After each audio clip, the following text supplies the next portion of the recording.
يستوي الأعمى والبصير أفلا تتفكرون وأنذر به الذين يخافون أن يحشروا إلى ربهم ليس لهم من دونه ولي ولا شفيع لعلهم يتقون۔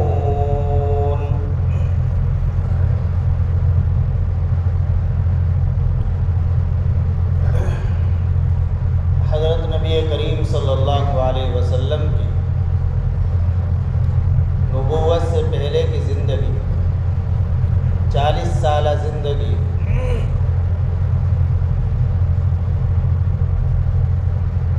اس طرح گزری کہ آپ علیہ السلام کفار و مشرکین کے درمیان ہیں، اور سب کو معلوم ہے کہ نبی پاک صلی اللہ علیہ وسلم نے کسی مدرسے میں کسی یونیورسٹی میں کوئی تعلیم حاصل نہیں کی۔ آپ علیہ السلام نے کسی جگہ پر کوئی تعلیمی سلسلہ اپنا جاری نہیں رکھا، اور 40 سال کے بعد پھر نبی پاک صلی اللہ علیہ وسلم کی زبان مبارک سے ایسی باتیں نکلے کہ ان جیسی باتیں پورا عرب مل کر بھی نہیں پیش کر سکا۔ تو اگر دماغ پر زور دیا جائے اور عقل سے سوچا جائے تو انسان کے ایمان لانے کے لیے یہی بات کافی تھی کہ ایک آدمی جو 40 سال سے ہمارے درمیان رہ رہا تھا، اور جس کے بارے میں ہم جانتے ہیں کہ کہیں کوئی یونیورسٹی میں کسی مدرسے میں کوئی تعلیم حاصل نہیں کی، بس جیسے ایک عام لوگوں کی زبان ہے ایسی آپ بھی استعمال کرتے ہیں زبان، اور آپ علیہ السلام کی دیانت، آپ کی دیانتداری، صداقت، سچائی، یہ سب پورے عرب میں مشہور تھی۔ تو پھر نبی پاک صلی اللہ علیہ وسلم لوگوں کو کوئی بات کہیں کہ اللہ کا حکم یہ ہے کہ تم ایمان لے آؤ، اللہ کو ایک مانو، بت پرستی کو چھوڑ دو، اور اللہ کے کلام کی آیتیں سنائیں، ایسی آیتیں کہ جن کو پورا عرب مل کر بھی ان جیسی آیتیں نہیں بنا سکا۔ تو یہی سب سے بڑا معجزہ اور سب سے بڑی دلیل تھی کہ اللہ کے نبی صلی اللہ علیہ وسلم اللہ کے سچے رسول ہیں، اور جو کچھ وہ کہہ رہے ہیں وہ سچ ہے، برحق ہے اور اللہ ہی کا پیغام ہے۔ لیکن اس کے باوجود بھی مشرکین مکہ، خصوصاً جو بڑے بڑے سردار تھے، وہ نبی پاک صلی اللہ علیہ وسلم کی بے حد مخالفت کرتے تھے اسلام کی، اور آپ علیہ السلام جو دعوت پیش کر رہے تھے اس کی بہت زوردار مخالفت کرتے تھے۔ آپ علیہ السلام سے طرح طرح کے معجزوں کے مطالبے کرتے تھے۔ آپ علیہ السلام نے معجزات دکھائے بھی۔ ایک مرتبہ نبی پاک صلی اللہ علیہ وسلم کے پاس کفار مکہ کے جو لیڈر تھے، سردار ابو جہل، نضر بن حارث وغیرہ، یہ جمع ہوئے اور کہنے لگے کہ اگر آپ اللہ کے نبی ہیں تو چاند کے 2 ٹکڑے کر کے دکھاؤ۔ نبی پاک صلی اللہ علیہ وسلم نے اللہ سے دعا کی اور چاند کے 2 ٹکڑے ہوئے۔ دنیا نے دیکھا، مشاہدہ کیا کہ چاند کے 2 ٹکڑے ہو گئے۔ کتنا بڑا معجزہ تھا، اس کو دیکھ کر ایمان لے آتے۔ چنانچہ دنیا میں بہت لوگ اس معجزوں کو دیکھ کر ایمان لائے، لیکن ان کے مقدر میں ہلاکت و بربادی لکھی ہوئی تھی، اور ان کے دل سیاہ ہو چکے تھے، اور یہ کفر اور عناد اور دشمنی کی وجہ سے نبی پاک صلی اللہ علیہ وسلم کی بات ماننے کے لیے تیار نہیں ہوتے۔ حالانکہ عقل میں آتی تھی، سمجھ میں آتا تھا کہ حق اور سچ یہ ہیں، اور تنہائی میں اس بات کا اقرار بھی کیا کرتے تھے کہ جو کچھ وہ کہہ رہے ہیں سچ ہے، لیکن پھر بھی ایمان نہیں لائے، اور کہنے لگے ان ھذا الا سحر مستمر، یہ تو ایک جادو ہے، ایک جادو دکھا دیا۔ اتنا بڑا معجزہ دیکھنے کے بعد آپ علیہ السلام نے بے شمار معجزات دکھائے۔ اللہ نے آپ کے ہاتھ پر بہت سارے معجزات ظاہر کیے۔ ایک نصرانی تھا، ایمان قبول کر لیا، ایک عیسائی تھا، ایمان قبول کر لیا، لکھنا بھی جانتا تھا۔ نبی پاک صلی اللہ علیہ وسلم ایمان لانے کے بعد اس سے کچھ باتیں لکھوا بھی لیا کرتے تھے۔ اس کے بعد پھر نعوذ باللہ مرتد ہو گیا اور پھر عیسائی بن گیا دوبارہ، اور نبی پاک صلی اللہ علیہ وسلم کے بارے میں طرح طرح کی غلط باتیں پھیلائی۔ اس کا انجام یہ ہوا کہ جب وہ مرنے کے بعد عیسائیوں نے اس کو دفن کیا۔ عیسائی بھی دفن ہی کرتے ہیں، جلاتے نہیں ہیں، انگریز بھی ہے، عیسائی دفن ہی کرتے ہیں۔ تو دفن کر دیا انہوں نے اپنے طریقے کے مطابق، دفن کر کے چلے گئے۔ صبح ہی دیکھا کہ قبر سے باہر پڑا ہوا ہے۔ ان عیسائیوں نے کہا کہ یہ محمد صلی اللہ علیہ وسلم اور ان کے متبعین کی سازش رکھتے ہیں، انہوں نے یہ کام کیا ہے کہ اس نے ان کے دین کو چھوڑ دیا تھا۔ چنانچہ انہوں نے خوب گہری قبر کھودی اور پھر دوبارہ اس میں دفن کیا اس عیسائی کو۔ اس کے بعد دفن کر کے گئے، صبح کو دیکھا پھر باہر پڑا۔ پھر دوبارہ انہوں نے بہت ہی جتنی گہری قبر وہ کھود سکتے تھے، ان پر جو آلات تھے، ایسے قبر بنا دی، اور ان کو یقین ہو گیا کہ اب کوئی انسانی طاقت نہیں جو اسے زمین سے باہر نکال دے۔ لیکن پھر دیکھا کہ صبح کو زمین سے باہر پڑا ہوا ہے۔ اب سمجھ گئے کہ یہ کسی انسان کا کام نہیں، یہ اللہ ہی کی طرف سے اس کے ساتھ یہ معاملہ ہو رہا ہے۔ تو یہ بھی آپ علیہ الصلوۃ والسلام کا ایک معجزہ ہی تھا کہ جس نے نبی پاک صلی اللہ علیہ وسلم کی مخالفت کی، آپ کے خلاف باتیں غلط پھیلائی، اللہ نے دنیا میں اسے انجام دکھایا کہ زمین نے اسے قبول نہیں کیا، اور نتیجہ یہ ہوا کہ عیسائیوں نے اس عیسائی پلید کو کوڑی پر ڈال دیا، جہاں کچرا ڈالا جاتا ہے وہاں ڈال دیا اس کے جسم کو۔ تو یہ بھی آپ علیہ الصلوۃ والسلام کا معجزہ۔ ایسے ہی حدیث شریف میں حضرت عبداللہ ابن عمر رضی اللہ عنہما فرماتے ہیں کہ نبی پاک صلی اللہ علیہ وسلم ایک مرتبہ تشریف لے جا رہے تھے۔ ایک دیہاتی آدمی آپ علیہ الصلوۃ والسلام کے پاس سے گزرا۔ آپ نے اس سے فرمایا کہ ہم تمہیں خیر کی بات بتاتے ہیں، اس کو قبول کر دو۔ اس دیہاتی نے کہا کہ کیا خیر کی بات ہے، بتائیے۔ نبی پاک صلی اللہ علیہ وسلم نے فرمایا کہ تم یہ کلمہ پڑھ لو، لا الہ الا اللہ محمد الرسول اللہ، اشہد ان لا الہ الا اللہ واشہد ان محمد الرسول اللہ۔ تم یہ کلمات پڑھ لو کہ میں گواہی دیتا ہوں اللہ کے سوا کوئی معبود نہیں، اور حضرت محمد صلی اللہ علیہ وسلم اللہ کے رسول ہیں۔ اس دیہاتی نے کہا کہ ٹھیک ہے، میں کلمہ تو پڑھ لوں گا اور میں یہ دونوں شہادتیں دوں گا، دونوں باتوں کا اقرار کروں گا، اللہ کے سوا کوئی معبود نہیں ہے اور نبی پاک صلی اللہ علیہ وسلم اللہ کے رسول ہے، لیکن آپ کی اس بات پر گواہ کون ہے؟ آپ جو یہ کہہ رہے ہیں اللہ کے سوا کوئی معبود نہیں ہے اور آپ اللہ کے رسول ہیں، تو اس پر گواہ کون ہے؟ تو نبی پاک صلی اللہ علیہ وسلم نے دور کھڑے ہوئے ایک درخت کی طرف اشارہ کر دیا۔ عرب میں درخت کہاں ہوتے ہیں؟ دور دراز کوئی درخت ہوگا۔ آپ علیہ الصلوۃ والسلام نے اشارہ فرما دیا، وہ درخت گواہی دیتا ہے اس بات۔ اللہ کی قدرت ہے کہ درختوں کی طرف انگلی کر دی، وہ درخت گواہی دیتا ہے۔ وہ دیہاتی تعجب میں گیا کہ درخت گواہی دیتا ہے، کہ ہاں گواہی دیتا ہے، کہ دیکھا کہ وہ درخت چلا آ رہا ہے۔ دنیا کا سائنس جو آج اتنی ترقی کر رہا ہے، وہ درخت کو چلا کر دکھایا، نہیں چلا سکتا۔ درخت آیا آپ علیہ الصلوۃ والسلام کے قدموں میں اور آ کر شہادت دی، اشہد ان لا الہ الا اللہ واشہد ان محمد رسول اللہ، میں گواہی دیتا ہوں اللہ کے سوا کوئی معبود نہیں ہے اور نبی پاک صلی اللہ علیہ وسلم اللہ کے رسول۔ اس دیہاتی نے یہ سنا اور یہ منظر دیکھا، فوراً ایمان قبول کر لیا اور یہ شہادت دے کر درخت اپنی جگہ پر چلا گیا۔ اللہ کی قدرت، اتنا بڑا معجزہ۔ اور پھر خود ہی ایمان قبول نہیں کیا بلکہ اپنی بستی میں جا کر اس کا اعلان کیا اور بہت سے لوگوں نے ایمان قبول کیا۔ یہ نبی پاک صلی اللہ علیہ وسلم کا ایک نہیں، بہت سارے معجزات ہیں۔ ایک مرتبہ ایک سفر میں بھی صحابی بیان کرتے ہیں، ایک مقام زوا، وہاں پر قافلہ پڑاؤ ڈالے ہوئے تھا، پانی نہیں رہا، پانی کی کمی، ایک کٹورے میں بس تھوڑا سا پانی۔ آپ علیہ الصلوۃ والسلام نے اس کٹورے میں اپنا دست مبارک رکھ دیا، اپنی انگلیاں رکھ دی۔ نبی پاک صلی اللہ علیہ وسلم کی انگلیوں سے فوارے نکلنے لگے، پانی کے فوارے، اور صحابی بیان فرماتے کہ ہم سب سیراب ہو گئے۔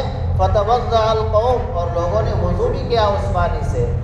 معلوم کیا کہ کتنے حضرات تھے، فرمایا کہ 300 کے قریب حضرات، 300 حضرات ایک کٹورے پانی سے سیراب بھی ہو گئے اور وضو بھی کر لیا۔ تو یہ نبی پاک صلی اللہ علیہ وسلم کا معجزہ تھا۔ یہ تمام معجزات آپ علیہ الصلوۃ والسلام کے ظاہر ہوتے رہتے تھے، لیکن اس کے باوجود بھی ایک مرتبہ کفار کی ایک جماعت نے نبی پاک صلی اللہ علیہ وسلم سے یہ کہا کہ اگر تم واقعی اللہ کے نبی ہو اور یہ چاہتے ہو کہ ہم آپ کو نبی مان لیں، ایمان لے آئیں، تو آپ دنیا کے خزانوں کو، زمین کے خزانوں کو ہمارے پاس جمع کرو، تمام خزانوں کو، سونا چاندی روپیہ پیسہ سب ہمارے پاس جمع کرو، ایک تو یہ۔ اور دوسرا مطالبہ یہ رکھا کہ دوسرا کام یہ کرو کہ آپ بتلا دو ہمیں کہ ہماری زندگی میں کیا کیا نقصان دہ چیزیں پیش آنے والی ہے اور کیا کیا نفع کی چیزیں پیش آنے والی ہے، پوری زندگی کا ڈاٹا ہمیں بتلا دو۔ دوسرا مطالبہ یہ کیا، اور تیسری بات یہ کہی کہ ہمیں بڑا تعجب ہوتا ہے کہ آپ ہم میں سے ہی ایک انسان ہیں، اور جس طرح ماں باپ کے ذریعے ہمارا وجود دنیا میں ہوا ہے، ایسے ہی آپ کا وجود ہوا ہے۔ جو بشری تقاضے، انسانی تقاضے آپ ہمیں لائق ہوتے ہیں وہ آپ کو بھی لائق ہوتے ہیں۔ ہم کھاتے پیتے ہیں، استنجا کرتے ہیں، آپ بھی یہ سب کام کرتے ہوں، پھر آپ نبی کیسے ہیں؟ آپ تو فرشتہ ہونا چاہیے۔ آپ انسان ہو کر نبی کا دعویٰ کر رہے ہیں، فرشتہ ہو، آپ تو یہ کہو کہ میں فرشتہ ہوں۔ تو اللہ تعالیٰ نے ان تینوں باتوں کا جواب نبی پاک صلی اللہ علیہ وسلم کو دیا کہ آپ سے جو 3 سوال کر رہے ہیں، 3 مطالبے کر رہے ہیں، آپ ان تینوں باتوں کا جواب ان کو اس طرح دیجیے۔ قُلْ لَا أَقُولُ لَكُمْ عِنْدِي خَزَائِنُ اللَّهِ۔ ایک تو جواب پہلی بات کہہ دیجئے، جو کہہ رہے ہیں کہ دنیا بھر کے خزانے میرے پاس جمع کر دو، تو آپ ان سے یہ کہیے کہ میں نے تو آپ سے کبھی نہیں کہا کہ اللہ کے تمام خزانوں کی چابی میرے پاس ہے، میرے پاس وہ جمع ہے، تمام خزانے میں تمہارے پاس لا کر رکھ دوں گا۔ میں نے تو زندگی میں تمہیں یہ بات کبھی نہیں کہی۔ تو جب میں نے کہی نہیں اور میرے نبی ہونا اس پر موقوف نہیں ہے، تو پھر کیوں مجھ سے اس کا مطالبہ کر رہے ہو؟ اگر میں کوئی یہ بات کہتا تب تو آپ مجھ سے یہ مطالبہ کرتے، اچھے لگتے کہ ہاں آپ نے کہا ہے کہ اللہ کے خزانوں کی چابی میرے پاس ہے، لہذا تمام خزانے لا کر ہمارے پاس رکھ دو۔ آپ فرما دیجئے کہ میں نے یہ بات کبھی نہیں کی۔ اور دوسرا جو تم نے سوال کیا کہ آپ ہماری زندگی کے نفع اور نقصان کی چیزیں بتلا دیجئے، تو اس کا جواب آپ ان لوگوں کو یہ دیجئے، لا عالم الغیب، کہ میں غیب نہیں جانتا کہ میں تمہیں تمہاری زندگی کے نفع اور نقصان کی چیزیں بتلا دوں، تمہاری زندگی میں کیا کیا واقعات پیش آنے والے ہیں۔ اس کا تقاضا تو یہ ہے، یہ چیز تو وہ ذات بتا سکتی ہے کہ جو غیب کا جاننے والا، اور غیب کا جاننے والا صرف اللہ۔ میں غیب کے جاننے کا دعویٰ نہیں کرتا۔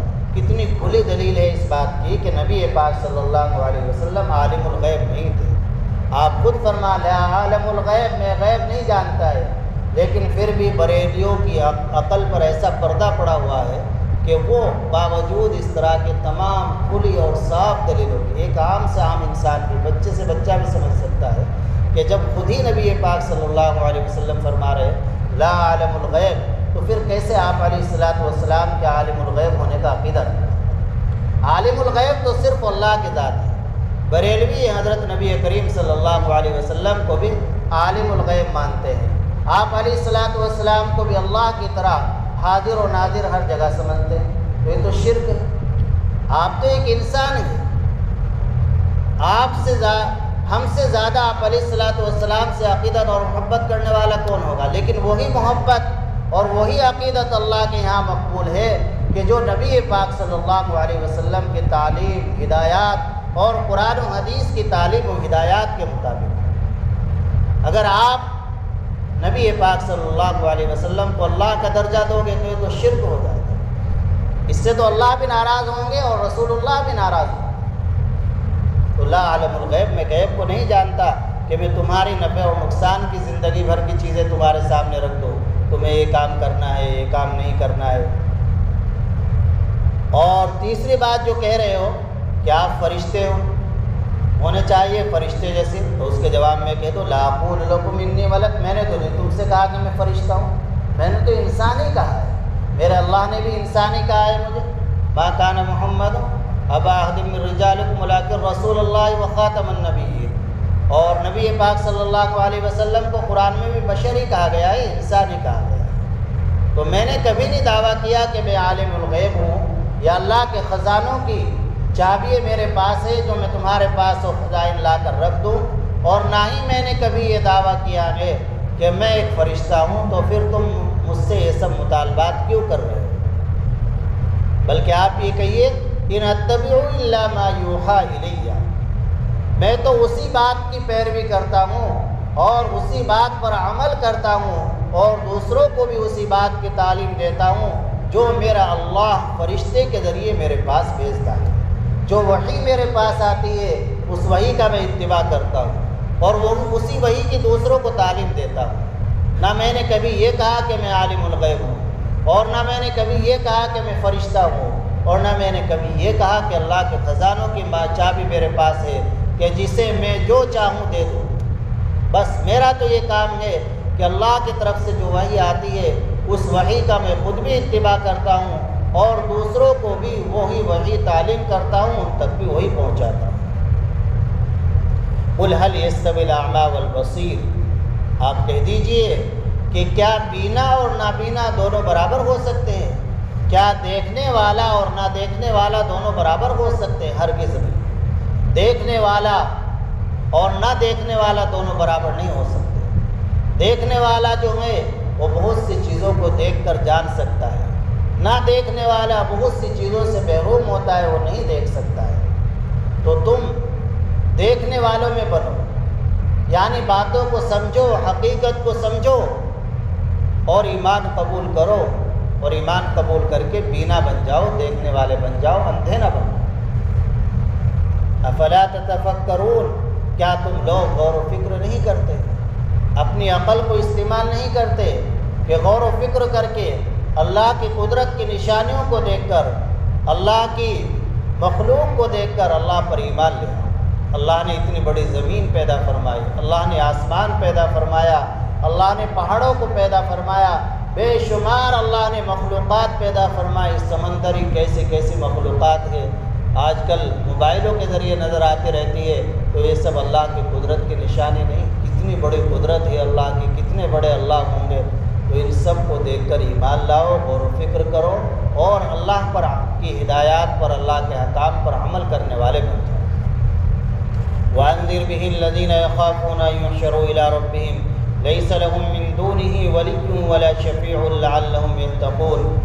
اللہ نے نبی پاک صلی اللہ علیہ وسلم کو ہدایت دی کہ جو لوگ آپ اس سے بحث و مباحثہ کرتے ہیں اور پھر بھی ایمان نہیں لاتے، بس ان کا کام آپ کو پریشان کرنا ہے، بحث و مباحثہ کرنا ہے، ماننا اور ایمان لانا ان کا کام نہیں ہے، تو آپ ان کو چھوڑ دیجیے ان کے حال پر، ان کے حال پر چھوڑیے، وہ خود جانے اپنا کیا ہوگا۔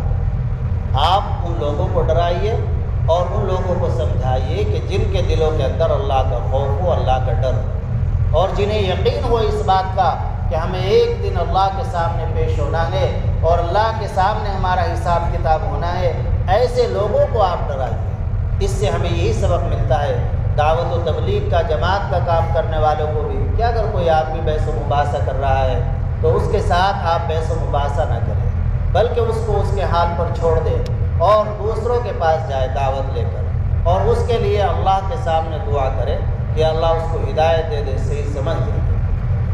وَأَنذِرْ بِهِ الَّذِينَ يَخَافُونَ أَن يُحْشَرُوا إِلَىٰ رَبِّهِمْ، اور آپ ڈرائیے ان لوگوں کو جو ڈرتے ہیں اس بات سے کہ جمع کیا جائے گا ان کو ان کے رب کے پاس، لَيْسَ لَهُم مِّن دُونِهِ وَلِيٌّ وَلَا شَفِيعٌ، اور اللہ کے علاوہ کوئی مددگار اور سفارش کرنے والا نہیں ہوگا، لَعَلَّهُمْ يَتَّقُونَ، تاکہ وہ لوگ گناہوں سے اور نافرمانی سے اور اللہ کے احکام کو توڑنے سے بچتے رہیں اور وہ صحیح راستے پر آ جائے اور ہدایت پا لے۔